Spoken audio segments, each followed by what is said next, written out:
নমস্কার, আমি চিত্রা। অনেকদিন বাদে মনে হলো ভিডিও করি, কিন্তু কি নিয়ে বলবো সেটা ঠিক বুঝতে পারছি না। অনেক রকম চলছে মাথার মধ্যে, অনেক রকম, মানে মানসিক, পারিবারিক, কর্মক্ষেত্রে অনেক অনেক রকম মানুষের প্রবলেম। সব জায়গায় প্রবলেম ছাড়া কেউ নেই, জানেন। যখন নিজেদের প্রবলেম আসে ভাবি আমার সঙ্গে কেন এরকম হলো, কিন্তু যদি দেখতে যাই তাহলে দেখব আমার থেকে অনেক লোকে খারাপ আছে। আমি ভিডিওটা আজকে হঠাৎ করে মনে হলো করি। পার্টিকুলারলি আমি কি বলবো আমি জানি না, কিন্তু মনে হলো শেয়ার করা দরকার। হয়তো আমি একটা কথা বলতে গিয়ে আরেকটা টপিকে কথা বলবো, আরেকটা বিষয় চলে যাব, কিন্তু কথার যে মানে বা যেটাকে বলবো বিষয়বস্তু আশা করি একই থাকবে। আমার কাছে কোনো হেডসেট নেই, আমার কাছে কোনো স্টুডিও নেই যেখানে আমি উইদাউট সাউন্ড, মিনস আশপাশের যে সাউন্ডগুলো কাট করে ভিডিও করবো, সেটা আমি করতে পারবো না। তো আমার ভিডিওর মধ্যে অনেক রকম আওয়াজ আসবে বাইরে থেকে, গাড়ির আওয়াজ, কখনো মানুষের চেঁচানোর আওয়াজ। তার মধ্যে থেকে চেষ্টা করছি ভিডিওটা করার। যেমন আমি বললাম, লোকের মধ্যে অনেক রকম প্রবলেম থাকে, আমরা চেষ্টা করি সলিউশন করার, কিন্তু সত্যি কি করতে পারি? কখনো মনে হয় আমরা সব পারি। যখন অন্য কোনো প্রবলেম আসে, অন্য কেউ তোমাকে সে প্রবলেমগুলো বলে, যেমন অতি সহজে তাকে সলভ করে দাও, তাই না? তখন মনে আরে আমি তো সব পারি, কিন্তু যখন নিজের প্রবলেম আসে তখন আর সলভ হয় না। লোকের প্রবলেমটা খুব সহজে সলভ করে দেওয়া যায়, এটা ওটা সেটা। আর এমনও হয়েছে আমিও অনেকের প্রবলেম সলভ করেছি, প্রবলেম সলভ হয়েছে, সে খুশি হয়েছে, হ্যাপি হয়েছে। আরে তুই না থাকলে হতো না, ভাগিস তুই আমাকে সাপোর্ট করেছিলিস, ভাগিস তুই আমাকে ওটা শিখিয়েছিলিস। কিন্তু যখন আমি প্রবলেমে পড়ি আমি ভাবি আমাকে সাপোর্ট করার মতন কেউ নেই। তখন ভাবি কাকে বলবো প্রবলেমগুলো, কে শুনবে, আদৌ কি সলিউশন আছে? যদি সলিউশন কেউ দেয় সেটা কি সত্যি আমার কাজে লাগবে? আমরা কোনো রেজাল্টই কিন্তু জানি না, তবুও তখন মনে করি আমরা লোকের কথা খুব বেশি শুনি, আমাদের নিজের কথাটা শোনা খুব জরুরি। কোনো কোনো সময় যখন কোনো প্রবলেমে পড়বে না, একটা ঘর বন্ধ করে চিৎকার করে নিজের প্রবলেমগুলো বলবে, কাঁদার ইচ্ছে হলে কেঁদে ফেলবে, বলার ইচ্ছে হলে কথা বলবে, নিজের সঙ্গে কথা বলো। তুমি যে ভগবানকে বিশ্বাস করো তার সাথে কথা বলো। আমরা কোথাও না কোথাও তো ভগবানকে বিশ্বাস করি, যদি আমরা লোকের সামনে বুক ফাটিয়ে বলি আরে যা যা কপাল আছে হবে, তবু বিশ্বাস করি। সেদিনকে কোনো একটা ভিডিও দেখছিলাম অ্যাস্ট্রোলজির উপরে।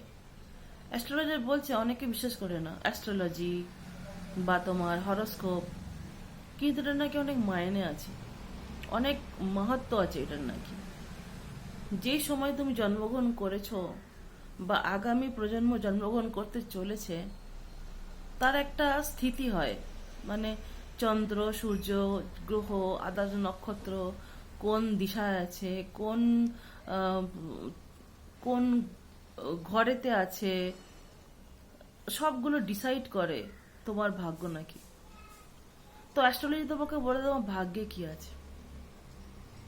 তার জন্য পাথর বিশ্বাস আমিও করি।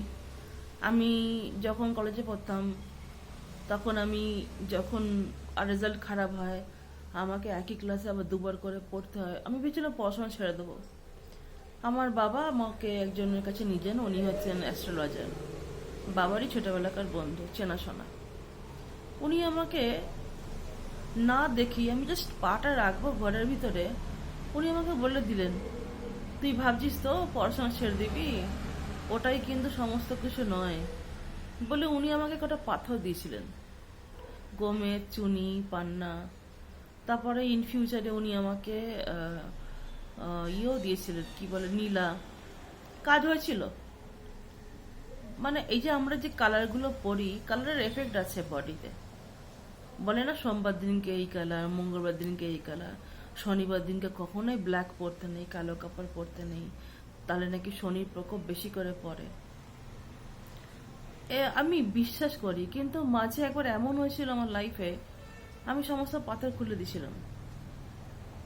2022-এ আমি প্রচন্ডভাবে আবার অসুস্থ হয়ে পড়ি। আমি আবার নতুন করে একটা পাথরই পড়া শুরু করি তখন, যেটা আমি অ্যাস্ট্রোলজি হিসাবে আমাকে অ্যাস্ট্রোলজার দিয়েছিলেন আমাকে, সেটা আমি আর পড়ি। তো ভগবানের দয়ায় আমি সুস্থ আছি। কিন্তু বলে কালারের এফেক্ট, এই যে অ্যাস্ট্রোলজি কোনো কিছু তো বদলাতে পারবে না, কিন্তু অনেক কিছু জিনিস কাটিয়ে দেয় নাকি। হয়তো সেটা তোমার ভাগ্যেই ছিল। এটা শুনলে ভাববে এটা আবার কি হলো, অ্যাস্ট্রোলজি বিশ্বাস করছে আবার বলছে ভাগ্যে ছিল। ভাগ্য বলে তো কিছু আছে। যেমন হয়তো তোমার ভাগ্যে আছে তুমি চেষ্টা করলে বড় হতে পারবে, কিন্তু চেষ্টা তোমাকে করতে হবে। চেষ্টা না করলে তুমি পারবে না। সব দিকে দুটো দিক থাকে, এটা খারাপ ভালো, সোজা রাস্তা, সহজ রাস্তা আর কঠিন রাস্তা। ডিপেন্ড করছে তোমার উপর, তুমি কোনটাকে চুজ করবে, কোনটা চুজ করে তুমি আগে বেরোবে। একটা ভিডিও দেখেছিলাম এরকম, দুটো বলকে একটা পাতের মধ্যে ছাড়া হলো। একটা পাত জিগজাগ জিগজাগ আর একটা পাত স্ট্রেট। যে পাতটা জিগজাগ সে পাতটা খানিকটা পরে অনেকটা দূরে গিয়ে সেম পুরো প্লেন। যে পাতা দিয়ে সোজা পাতা দিয়ে বলটা গেল সে অনেক আগে স্পিডে বেরিয়ে গেল। কিন্তু পরে দেখা গেল যে সেকেন্ড পাতটা জিগজাগ ছিল, বলটা উঠছে নামছে উঠছে নামছে উঠছে নামছে, তারপরে এতখানি স্পিড বাড়ালো সে, সাই করে বেরিয়ে গেল, ওই আগের বলটার থেকেও আগে বেরিয়ে গেল। মানেটা কি হচ্ছে, তুমি কঠিন রাস্তা নিলে বা তোমার লাইফে যদি কিছু কঠিন আসে, জীবন ওঠাপড়া তো থাকবেই, কিন্তু তোমার মধ্যে আত্মসম্মান, তোমার মধ্যে বিশ্বাস আরো বেশি বেড়ে যাবে, যাতে তুমি আরো আগে এগিয়ে যেতে পারো, তোমার মধ্যে স্পিড বেড়ে যাবে। এটাই বোঝাতে চাইছিলাম। কিন্তু সকলে কি সত্যি তাই হয়? ভিডিওটা দেখে আমি ভাবছিলাম যে সত্যি কি তাই হয়? আমার লাইফে অনেক ওঠাপড়া হয়েছে, কিন্তু স্পিড বাড়লো না, বয়স বেড়ে গেল। তাই ভাবলাম দেখি তোমাদের সঙ্গে শেয়ার করে, যদি কোনোভাবে কোনো আমি গতি খুঁজে পাই বা যদি কোনো রাস্তা খুঁজে পাই চলার। আমি প্রফেশনালি টিচার, অনেক স্কুলে পড়িয়েছি। আমি থাকি সাউথ ইন্ডিয়াতে। তো আমি একটা জিনিস দেখেছি, আমি পশ্চিমবাংলা থেকে, আমি কলকাতার মেয়ে, বিয়ের পরে আমি সাউথ ইন্ডিয়ায় থাকি। সাউথ ইন্ডিয়া একটা জিনিস দেখেছি, নিজেদের ভাষাকে আর নিজেদের মানুষকে এরা খুব বেশি ভালোবাসে। নিজেদের ভাষা ছাড়া কথা বলবে না, আর নিজেদের লোককে খুব প্রেফার দেয়, যেটা আমাদের কলকাতায় বা পশ্চিমবঙ্গে নেই। আমি এখানে সে কাজ করছি, আমি এই পয়সায় খাচ্ছি, আমি খুব কৃতজ্ঞ যে আমি এখানে এসে টিচিং করছি, আমার মধ্যে যোগ্যতা আছে করার মধ্যে। কিন্তু একটা জিনিস দেখলাম, এখানে যদি কেউ লোকাল ল্যাঙ্গুয়েজ বলতে পারে, ইংলিশ বলতে নাও পারে, তারা কিন্তু প্রেফারেন্স বেশি পায়। কেননা তারা এই সাউথ ইন্ডিয়ান। সাউথ ইন্ডিয়ান মানে শুধু একটা স্টেট বোঝাচ্ছে না, সাউথ ইন্ডিয়া 3টে স্টেট আছে, 3টে স্টেটেই সেম টু সেম। 3টে থেকে হ্যাঁ 3টে 4টে বলতে পারি সাউথ ইন্ডিয়ার মধ্যে পড়ে। কেরালা, কর্ণাটকা, তামিলনাড়ু, আন্ধ্রা। এরা নিজেদের লোককে প্রচন্ড প্রেফার করে। আমি এটাকে খারাপ বলছি না, মানে বলতে চাইছি যে যে সুযোগটা আমরা কলকাতায় বা পশ্চিমবঙ্গে পাইনি, সেটা আমরা এখানে পাচ্ছি। কিন্তু হ্যাঁ, সেরকম করে প্রেফারেন্স পাই না। বাঙালি বলে অনেক সময়তে অনেক কিছু ওরা বলতে চায়, তোমাদের ইংরাজি ভালো না। ঠিক আছে, সেটাও মেনে নিই, কারণ তোমাদের এখানে সে কাজ করছি। একটা জিনিস ভালো লাগে এটাই যে ওরা নিজেদেরটাকে বেস্ট ভাবে, আমরা তো বলতে পারি না। আমাদের প্রবলেমের সলিউশন কি করে পাবো সেটা ভাবা উচিত প্রথম কথা। দেখেছো, সেই তেমনই হলো যেটা ভাবছিলাম, যেটা নিয়ে কথা বলছিলাম চলে গেলাম অন্য রাস্তায়। এই হচ্ছে আমার মুশকিল, কি বলতে চাই কি করতে চাই, জীবনে প্রচন্ড কনফিউশন আছে। শুধু আমার না, তোমাদেরও আছে কনফিউশন লাইফে, আর আমি 100% শিওর এই ব্যাপারটাতে। যদি তোমাদের মধ্যে কোনো কনফিউশন থাকে, যদি মনে হয় যে কমেন্ট করবে, করে বলো প্লিজ, তাতে আমি চেষ্টা করব সেই বিষয়ে কথা বলতে। আমি কোনো বড় স্পিকার নই, যদিও চেষ্টা করব আমার তরফ থেকে, যদি আমি কোনো সলিউশন দিতে পারি বা আমার কথা যদি কারোর কোনো ভালো হয়ে থাকে, তাই না? তো যেটা বলছিলাম, লাইফে ওটা পড়া থাকেই লোকের, কিন্তু আমি সেরকম করে হয়তো বড় হতে পারিনি। চেষ্টা চলছে, পথ খুঁজছি। গল্প শুনেছি কেএফসির ফাউন্ডার, নামটা এখন মনে পড়ছে না, আমি অতখানি বিজ্ঞ নই আসলে। তো উনি 65 ইয়ার্স ওল্ডে যখন প্রথম ওয়ার্ল্ড ওয়াইজ উনি ফেমাস হন কেএফসির জন্য, তো এজটা ম্যাটার করে না, কিন্তু আমাদের মোটিভেশনটা কোথায়? মোটিভেশন বড্ড কম আমাদের লাইফে। কোনো কোনো ভিডিও দেখে মনে আরে মোটিভেটেড হয়ে গেছি, পরের দিন থেকে আমি এটাই করবো। যে সকাল হলো আবার নিজের মতন সব ভুলে গেলাম। এরকম তো অনেকেই ভাবি এক্সারসাইজ করব, আমিও ভাবি এক্সারসাইজ করবো, রোগা হব, কিন্তু পরের দিন থেকে ভাবে দূর কি হবে, কার জন্য হব, কার জন্য না, নিজের জন্য। কখনো কখনো প্রমাণ কাউকে কোনো দরকার হয় না, নিজেকে নিজে প্রুফ করার জন্য অনেক কিছু করতে হয়। আগে যখন আমি প্রাইমারি স্কুলে পড়াতাম, প্রথম যখন ব্যাঙ্গালোরে আসি, তখন অনেক সময় পেতাম, এসে আঁকা আঁকা করতাম, আঁকা যোগা করা, এ করা, একটুখানি রেস্ট নেওয়া, বিকালে বন্ধুর সাথে একটু এদিক ওদিক যাওয়া। পরে যখন আস্তে আস্তে দেখলাম সময় যেরকম কম হয়ে যাচ্ছে, 24 ঘন্টা মনে হচ্ছে না, মনে হচ্ছে এই সকাল হলেই রাত্রি হয়ে গেল। মাঝে মাঝে রিয়েলাইজ করি যে হয়তো বয়স হয়ে গেছে বলে এরকম হচ্ছে, হয়তো আমি সেইভাবে ম্যানেজ করতে পারছি না সময়টা। আগে যে সময়ে তাড়াতাড়ি কাজগুলো করতাম, সেই একই কাজ এখন সময় লাগছে, এখন বেশি করে আমি এফর্ট দিতে পারছি না। কিন্তু বাকি লোকেরা কি করে করে, তাদের কাছে 24 ঘন্টাই আছে, তারা প্রচুর কিছু করছে, অ্যারাবিক ক্লাসে যাচ্ছে, যোগা ক্লাসে যাচ্ছে, জব করছে, পার্টি করছে, ঘরে রান্না বান্না করছে, সবই সোশ্যাল মিডিয়াতে দেখা। কিন্তু বাস্তবে এরকম কিছুই হয় না, মনে হয়, আমি জানি না, অনেকেই করছে, কিন্তু বেশিরভাগ লোকেরই মনে হয় দিনে সময় কুলাতে পারছি না আমরা। সকালে স্কুল যাওয়া, স্কুল থেকে আসা, বিকালে টিউশন করা, তারপরে রাত্রিরে রান্না করা, সকালে ভোরে 5, 5:30 ঘুম থেকে ওঠা, যেন কেমন করে সময়গুলো বেরিয়ে যাচ্ছে, কাজই হচ্ছে না কোনো।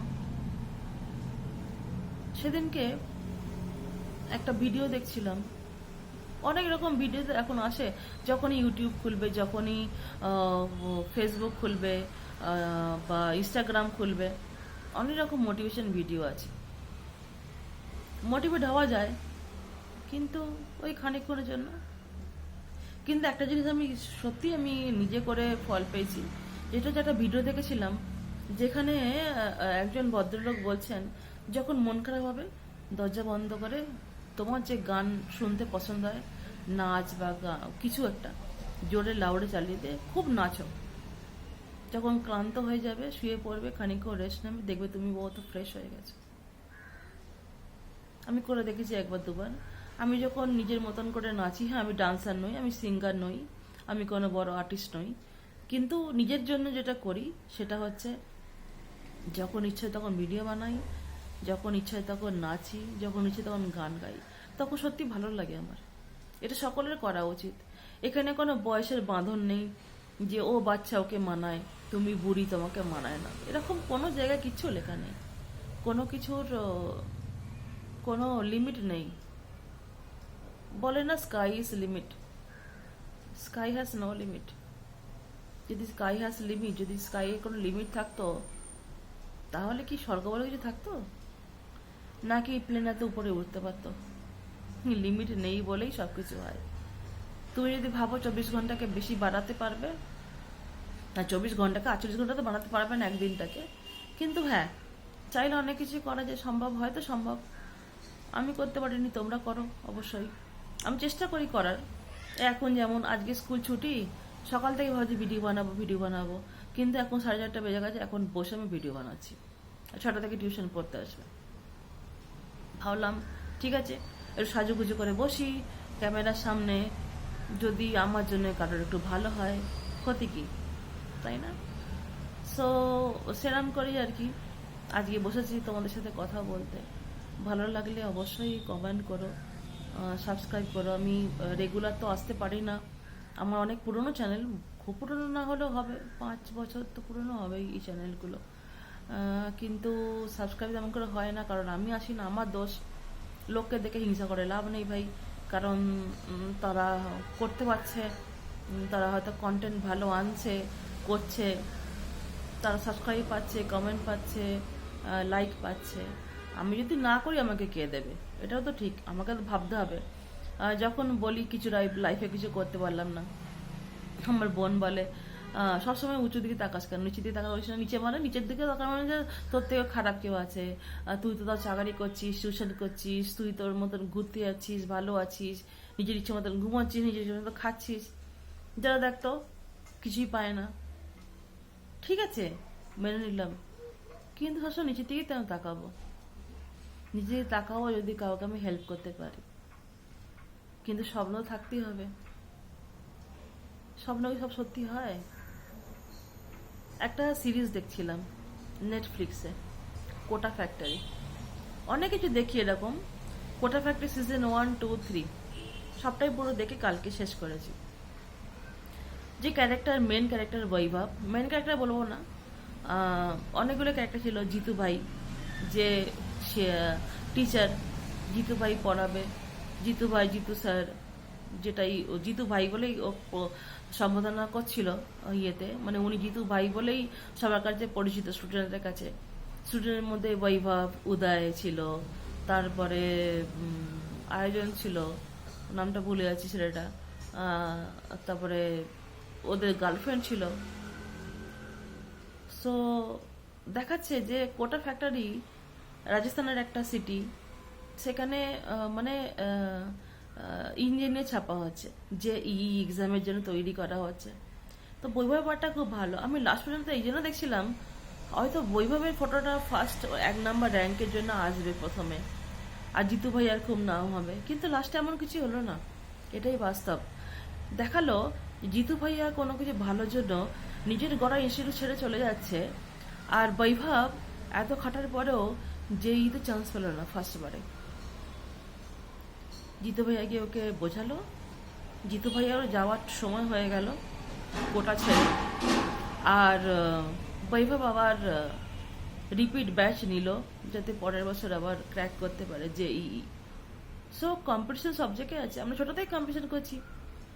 একটা ভিডিও দেখেছিলাম, যখন জন্মানোর প্রসেস হয় মানুষের শরীরে, শুক্রাণু ডিম্বাণুর কাছে গিয়ে, হাজার শুক্রাণু ডিম্বাণুর কাছে গিয়ে মানে লাফালাফি করে, মিলনের চেষ্টা করে, তারপরে রেস হয়, ওখানেও রেস হয়। এটা ওদের শিখেছিল, আই থিঙ্ক আমি দেখেছিলাম যত সম্ভব কোনো ভিডিওতে দেখেছিলাম। আর 3 ইডিয়টেও একটা এরকম কোনো ডায়লগ আছে মনে হয়, যে অনেকগুলো শুক্রাণু গিয়ে অনেকগুলো ডিম্বাণুর সাথে মিলনের চেষ্টা করে, কিন্তু লাস্টে একজনই যেতে, সেই গিয়ে গর্ভাশয় বড় হয়।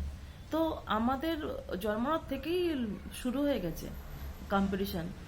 আগেকার দিনে তো কম্পিটিশন ছিল না যদিও, কিন্তু এখন কম্পিটিশন বড্ড বেড়ে গেছে, আর কম্পিটিশনে তোমাকে নামতেই হবে, না নামলে তুমি বাঁচবে না।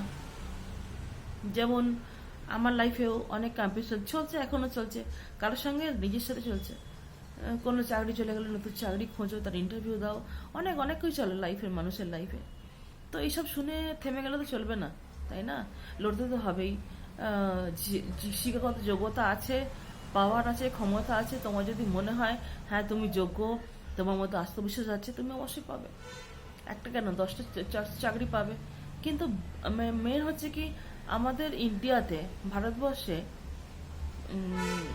শিক্ষকের শিক্ষাগত যোগ্যতা নিয়ে বড্ড কথা হয়। হ্যাঁ, কিছু ভিডিও এরকম দেখেছি, গভর্নমেন্ট স্কুলের শিক্ষিকা কিছু জানে না, কিন্তু তারা মোটা মোটা মাইনে নিচ্ছে, কি করে পায় চাকরি জানি না এরা।